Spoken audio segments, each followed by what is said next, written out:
All right, this video is going to have questions 5 through 8. So there's actually a couple of ways we can do problem number 5. And it says the table represents some points on a graph of a linear function.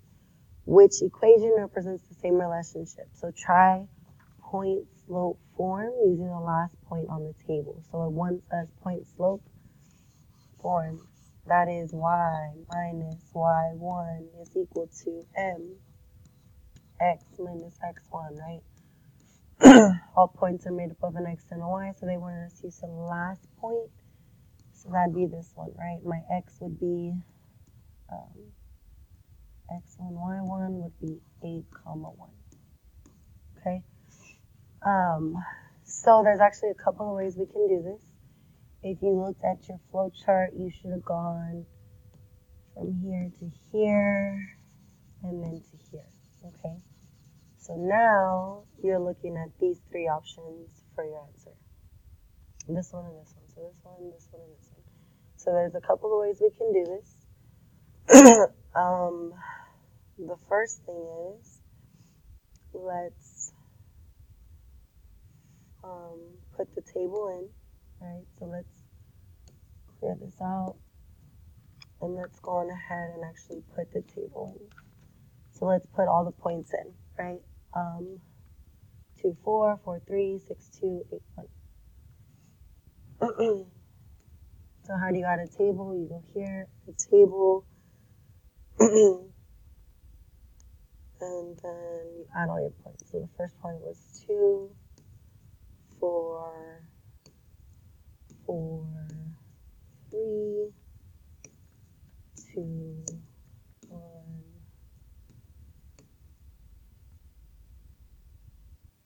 Oops, where am I? 4, 3, 6, 2. Sorry. I get just as confused as you do. So 4, 3, 6, 2, 8, 1. Okay, so if you see, they plotted the points. So there's a couple of ways we can do this, guys. I would use our multiple choice to our advantage. Okay, it has to be based on our answers, one of these. Okay, so let's try putting in this one. Y minus y1 is equal to negative 2. Parentheses x minus 8. So let's try putting in that one here. Y minus 1 is equal to negative 2 parentheses x minus 8. Did this line, this equation, match up with my points? It did not, so it cannot be this answer. Okay, so let's try this one. Y minus 1 is equal to negative 1/2. So all I gotta do is change this. It was 1/2. Did this line touch on my points? Yes, it did. So I found my answer. Okay, don't even need to worry about that one. All right. So now let's keep going. Problem number 6. The graph of a linear function is shown on the grid. What is the slope of the graph above? Just for conversation, how do you know by looking with your eyes at the graph if the line has a 0 slope or a defined slope? Remember, you have 4 slopes. You have your positive, you have your negative, right? You have a little skier, he's going up, he's so happy. Then all of a sudden, he's coming down, he instantly regrets it, he's negative. Again, how do you know? By looking at it. Remember, your horizontal lines, your little guy is just sitting there. He's so mad, he's going 0 miles per hour. So he is 0 slope, and this one, little guy, right, he falls all the way to his death. He cannot live to tell a story. All vertical lines have a slope, right? When it's going up, it's positive. When it's going down, it's negative. When it's horizontal, 0, and when it's vertical, this is undefined. All of them. Right? You put your little guy on here, he dies. Okay? So if you're here on your answer sheet, you should now be moving in this direction. All right, so now let's look at problem number 7. What is the slope of the line that passes through the points -3, 1 and 4, 2? Remember, they gave us 2 points. There's several ways we could do this. All you need is 2 points to find slope. All right, but let's just do the easy way. We know that the equation y equals mx plus b, we know that the m is the slope, right? So how about we put these points in the calculator and ask the calculator to give me this equation so I know the m, right? So go to Desmos, plug in your points, again add a table. So my points are -3, 1, 4, 2. And again, how do we ask the calculator to give me that equation? We do linear regression, that is y1 approximately mx1 plus b. And that's how it's going to give me that equation, right? So type this in. y1, the little approximately is right here, mx1 plus b.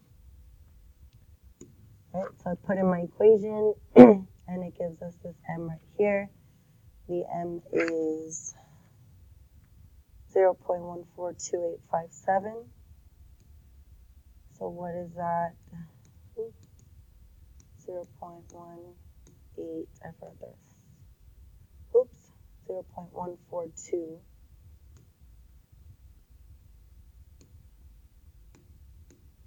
2587, is that correct? Right. 142857, and then we do math, enter. Oops, let's see.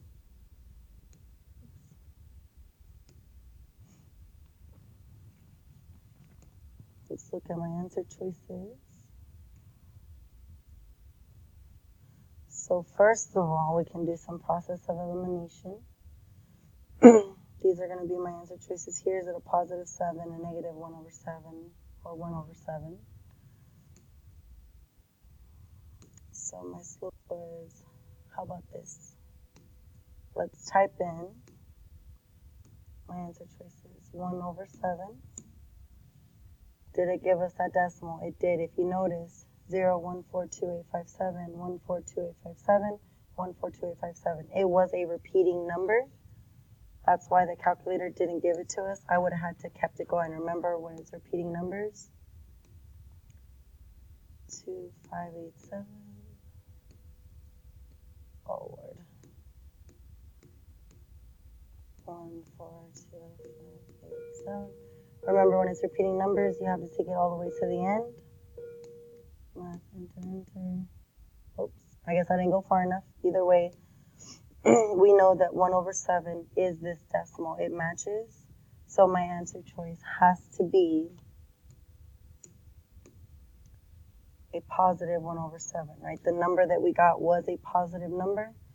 So it has to be the positive 1/7, guys. Oops.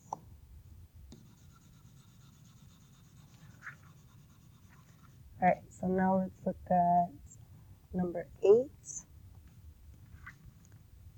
I plan to go to the Astros game. Hot dogs, which is H, are $2. Drinks, D, are 5.